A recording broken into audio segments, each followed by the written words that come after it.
This is the West Bank, about 90 kilometers away from war-torn Gaza.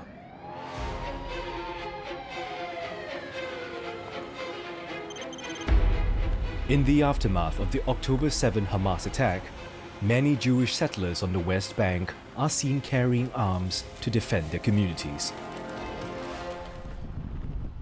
Just a 30-minute drive away from Kiryat Arba is a Palestinian village, At-Tuwani.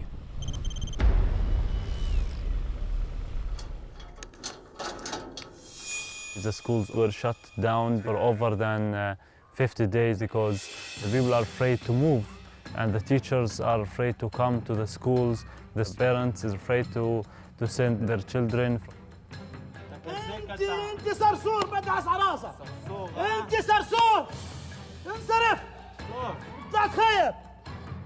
This video, taken a month after the October 7 terror attack on Israel, shows armed and masked Israeli settlers dressed as Israeli Defense Forces entering the school. They scare students and teachers into fleeing.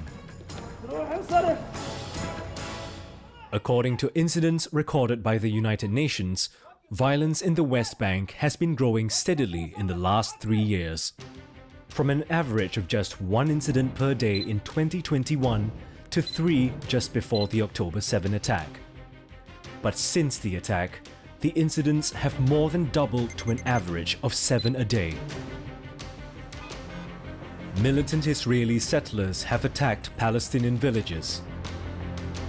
According to the UN, these attacks are done with the backing of Israeli soldiers. Without the legal right to bear arms, Palestinians respond by attacking settlers and army trucks with patrol bombs and stones. Will the actions of Israeli settlers bring the war to the West Bank? And who are these settlers? Why do many regard their presence here in the occupied West Bank illegal?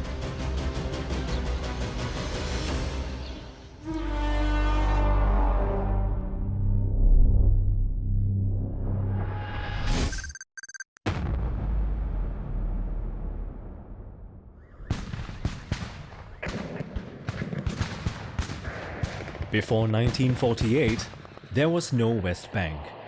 It all started with the very first Arab-Israeli war. So it's always been said that Jordan has 2 banks, the western and the eastern. After the 1948 war, a line was drawn that had never been drawn in history, and that was the armistice line between the Jewish Israeli forces and the Jordanian Arab Legion. That armistice line is a very crooked, curvy line that goes right through the middle of Jerusalem and then up the north and down the south, connecting to the Dead Sea and the Jordan River. The area enclosed by the Jordan River and this armistice line, this green line as it's called, was called the West Bank. Jordan ruled the West Bank in the wake of the Arab-Israeli War. 1967, you have another war between Israel and Arab states, what we call the Six-Day War between Israel, Egypt, Jordan, and Syria. Israel conquers and occupies the Sinai Peninsula in Egypt, as well as the Gaza Strip. It occupies the Golan Heights on the Syrian side, and occupies the West Bank and Jerusalem. It takes East Jerusalem from Jordan. So Israel was now under control of not just more land than it had held before, but a lot of Palestinians. Israel then began to contemplate how to be able to hold on to its conquest in 1967. And this is when the very first Israeli settlements began to be planned and placed in East Jerusalem and the West Bank in particular.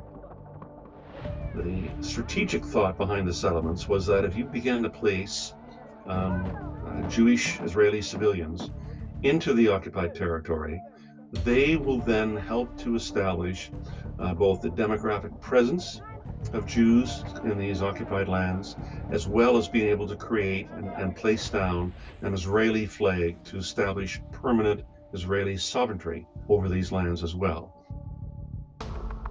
One of the first few settlements was located in the Judean mountains, directly south of Jerusalem and Bethlehem. It was seen as a strategic buffer against any attack against Israel from an Arab army. The locations of these settlements are so important, being put on mountains to have a strategic position. So for them, it was for defense or for military purposes to be in control of the area around. The security considerations very often used by the Israeli government is that Israel needs strategic depth to be able to effectively defend itself from its hostile Arab neighbors.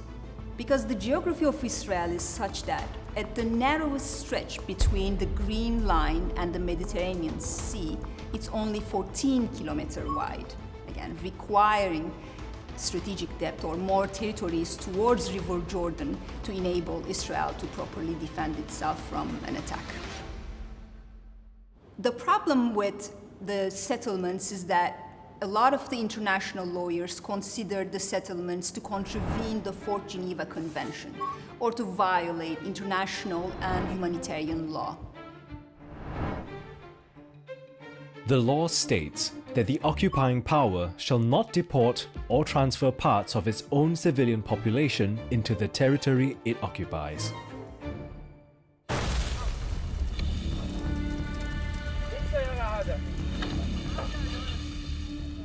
Israel has occupied the West Bank since 1967. It's the longest military occupation in modern history, and by authorizing Jewish settlements in the occupied West Bank, it has flouted international law. Unfortunately, they have the support and the cover for going against the international law under the American, the British, and big powers. And that's why Israel, a state, from 1948 till now became like a country above law. Through the settlements, we obviously have the squeezing of the Palestinian population into smaller and more confined areas of land. They had restrictions on their civil rights, restrictions on their ability to be able to find work. 20 years later, after the 1967 war, the Palestinians had enough. In response, Palestinians launched uprisings against the occupation known as Intifadas. The Palestinians in the West Bank and Gaza showed that they didn't want to be ruled by anyone except themselves. The first Intifada finally ended with the signing of the first Oslo Accord in 1993, which provided a roadmap for possible Palestinian self-rule. But when the peace talks broke down nearly 7 years later, an even more violent Second Intifada broke out within months. One marked by Palestinian suicide bombings and Israeli military actions.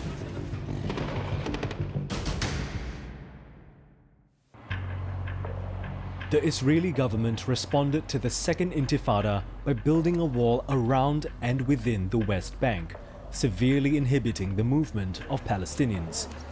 The Secretary General's position has always been that the State of Israel has the legitimate right to live in peace and security. Nevertheless, he points out that this right should not be carried out in a way that is in contradiction to international law, that could damage the longer-term prospects for peace by making the creation of an independent, viable, and contiguous Palestinian state more difficult, or that increases suffering among the Palestinian people. While the International Court of Justice has deemed this wall, which slices through Palestinian communities and farmland, illegal, Israeli officials say it's necessary against potential Palestinian political violence.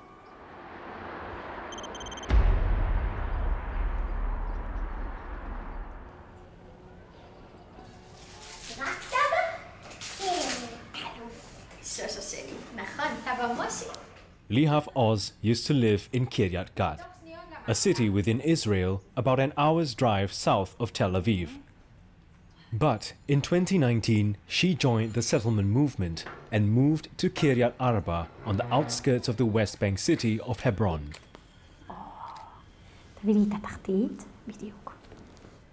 אנחנו פה קרוב ל4 שנים עוד מעט. עברנו לפה אחרי 1.5 שנה הראשונים של הניסויים שלנו. אנחנו מודעים לסכנות שנמצאות כאן. בסוף אנחנו חיים בשכנות מאוד מאוד צפופה לערבים שגרים כאן, ואנחנו מודעים לסכנות. האם מסוכן לגור כאן? יש כאלה שיגידו שכן, יותר משאר המקומות בארץ, אבל יותר זול לחיות פה. Israel's left-leaning politicians, who generally support an independent Palestinian state alongside an Israeli one, have repeatedly spoken up against settlements. Those Israelis who live in Hebron and who are creating an intolerable situation for the more than 16,000 Palestinians are not representing the real Israelis, the real Zionists. I mean, Zionism is not about creating an impossible situation for the Palestinians. Zionism is about a Jewish state. I think the Israeli government is breaking any possible rule. I don't understand what is the necessity to building Givat Ze'ev. We're talking about getting to any kind of agreement with the Palestinians. So trying to destroy all kind of agreement, I don't understand what is the reason behind such a decision. אתה רושה? מה עם חיים? But the predominantly right-wing Israeli government continues to accelerate settlement developments. They openly fund and build settlements for Jews to live in the West Bank. The government has also built roads linking settlements, improving accessibility for the settlers. Settlers are also protected by the Israel Defense Forces. Israeli settlement of the area has exploded as more and more right-wing governments have used their time in office to put, instead of 50,000 settlers that were there in the 1980s and early 90s, there are now 750,000. These settlements are spreading everywhere like a cancer in a body.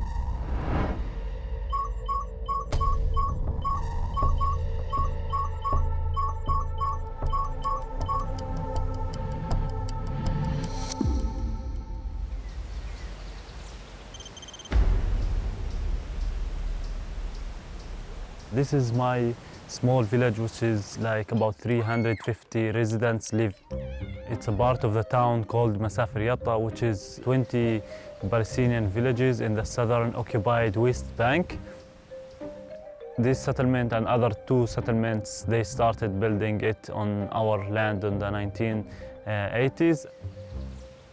The settlement where the car and where the houses has a fence, but that's not the real border. All the land behind, like down after the settlement, they control it. And if Palestinians go there, they would shoot at them, they will arrest them, beat them up.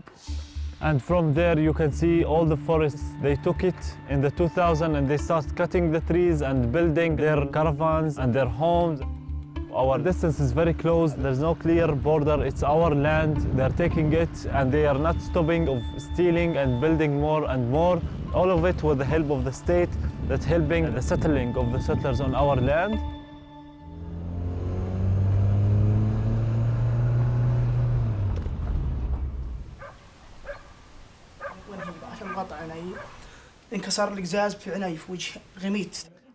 Basil Adra is a contributor to Bet Salam, an Israeli NGO whose stated aim is to document human rights violations in the West Bank. I film it with my camera. And I collect this evidence and I send it to the organization. So then back to our daily life, that these settlers that sitting on our land, their presence there, it's a practicing of violence on us. Every government since 1967 in Israel has been pro-settler. The longer the occupation, the larger the settler population, and the greater the violence we have been witnessing towards Palestinians. We see attacks on Palestinian villages. We see shootings by settlers of Palestinians. We see attacks on the olive grove harvest. October and November are the months when Palestinians in the West Bank are harvesting olive crop for the year. This is a considerable contribution to the very fragile and weak Palestinian economy. Settlers are feeling more emboldened than ever to either attack the Palestinians who are gathering the olives and to also destroying the olive trees as well, which take years and years and years to be able to grow before they reach fruition and are able to produce olives. And a lot of this is being done with the support of the Israeli army.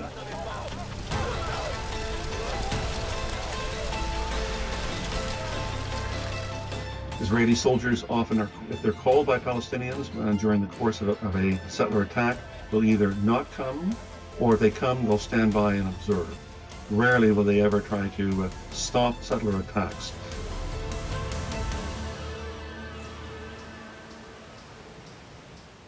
We are in Area C. Palestinian Authority can't be here officially, so the village, it's under the control of Israeli military occupation. The West Bank is divided into 3 distinct areas. Area A, which makes up about 18% of the West Bank, is where most Palestinians live. The Palestinian Authority controls most affairs, including internal security. Area A is most densely populated. Area B covers about 22% of the West Bank. The Palestinian Authority has oversight of civil matters such as education and health, and shares security control with the Israeli government. In both Area A and B, Israeli authorities have full external security control. Meanwhile, Area C is the largest at about 60%. It remains entirely under Israeli control and encompasses almost all settlements. It includes most of the agricultural and water resources of the West Bank. Area C divides Areas A and B into hundreds of separate segments. So they control everything about our life. If we want to connect to electricity, to water, to do anything in the village, we are controlled by the Israeli soldiers, but in the same time we are Palestinian residents. To make matters worse, weaving through Areas A, B and C are roads built for Israeli use only. Palestinians are barred from traveling on them. There are other roads open to Palestinian use, but on a restricted basis. To use those roads, Palestinians like Basil would have to pass through numerous Israeli checkpoints. The West Bank now is really divided up into about 165 islands of separated territory, where a Palestinian is trying to move from one area, let's say Hebron in the south, to Ramallah in the middle of the West Bank. He or she have to go through numerous Israeli checkpoints, crossing through the wall in order to be able to go from one part of the West Bank to another. So it affects the freedom of movement. It also affects, obviously, the freedom of movement of goods. It's impossible to have a thriving economy, which the Palestinians do not have. So one of the major ideas is that these settlements will be a very big practical hindrance for establishing a Palestinian state. The Palestinian Authority in general cannot go for any kind of full trade. They cannot control borders, land or sea or air. So it is fully controlled by the Israelis.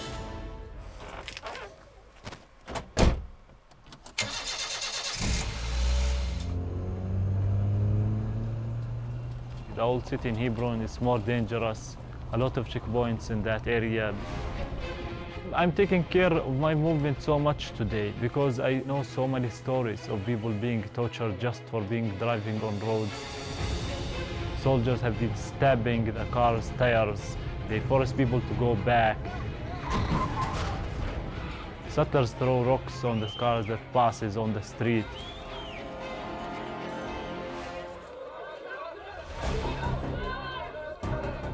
The tensions between the Palestinian people of the West Bank and Jewish settlers have always been most intense in the ancient city of Hebron. and that's largely because of this historic structure. For mostly religious Israeli Jews, the West Bank contains some of the pillars of the Jewish history and the religious sites. And for them, this is an integral part of the land of the forefathers, of the land that was promised to the Jews. The Cave of the Patriarchs, also known as the Al-Ibrahimi Mosque, is a holy site for both Jews and Muslims. It is where Abraham, a figure common in the Bible and the Quran, is buried. Abraham is seen as the father of Judaism and a prophet in Islam. But its location has been a source of contention for years. Hebron is divided into two parts. 80% of Hebron falls under the Palestinian Authority, but the religious monument is located in the area under Israeli control. So Hebron has attracted the most extreme Israeli Jewish settlers and has seen more violence as a result than any other city. In 1994, a terrible massacre occurred there. 29 Muslims were killed by a Jewish settler inside the mosque. The terrorist was an Israeli physician and a far-right Zionist extremist. Following the massacre, mass protests by Palestinians ensued, leading to clashes with the Israel Defense Forces. It is estimated that about 250 people were injured. To separate the two communities and prevent another tragedy, a synagogue was built on the site.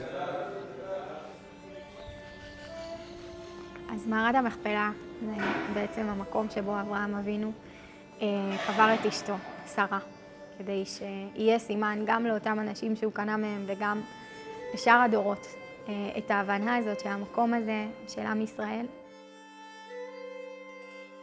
את שרה אימנו, אז נקברו פה עוד כמה אבות ואימהות של האומה הישראלית היהודית, שזה נקברו פה בעצם גם, אבל בעצם כל היסודות שלנו, של העם היהודי, מתחילים ממש ממש פה, מהמקום הקדוש והמיוחד הזה, ממש פה בעמק חברון.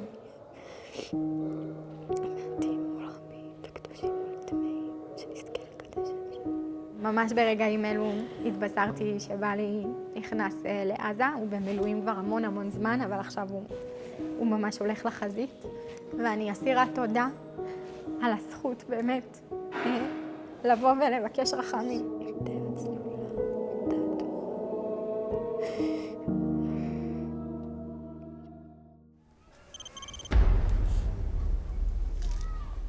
After October 7th, the life is very much different. Everyone is worried, is scared, more than usual.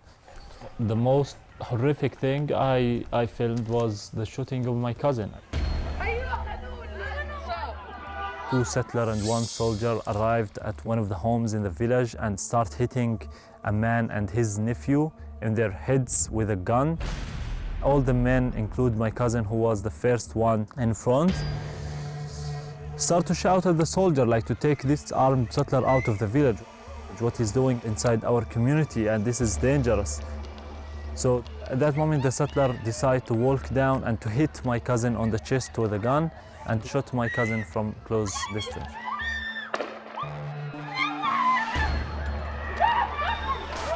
The incident happened 6 days after the October 7 attack. By early January, over 300 Palestinians have been killed in the West Bank in just a span of 3 months. 9 Jewish settlers were killed in the same period. Over 1,000 Palestinians have been displaced from their homes amidst settler violence and access restrictions. According to B'Tselem and the UN, these attacks were facilitated by Israeli forces.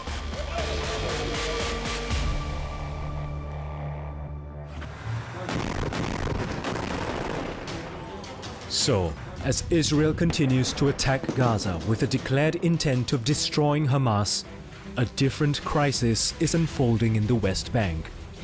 The ongoing war on Gaza and its spillover effects in the West Bank will create greater frustration, greater despair among the Palestinians.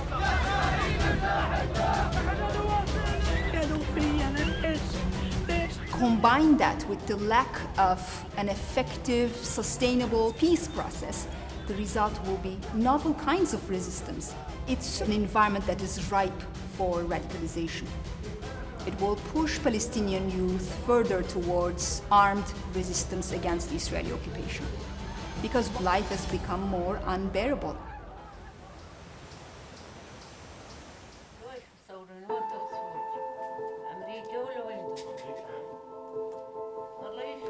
I think it's about the international community. They support the settlements and the settlers' presence and let their companies invest in the settlements in the West Bank.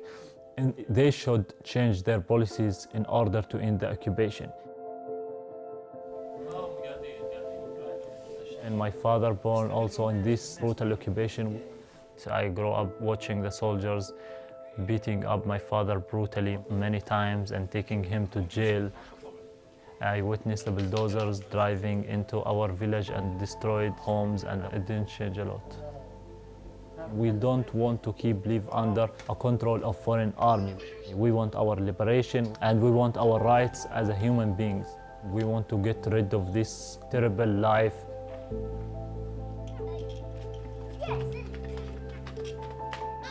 I pray for this brutal occupation to end, and that one day I can live freely. One day I can go sleep at the bed at night and moving on the street and not be worried and scared.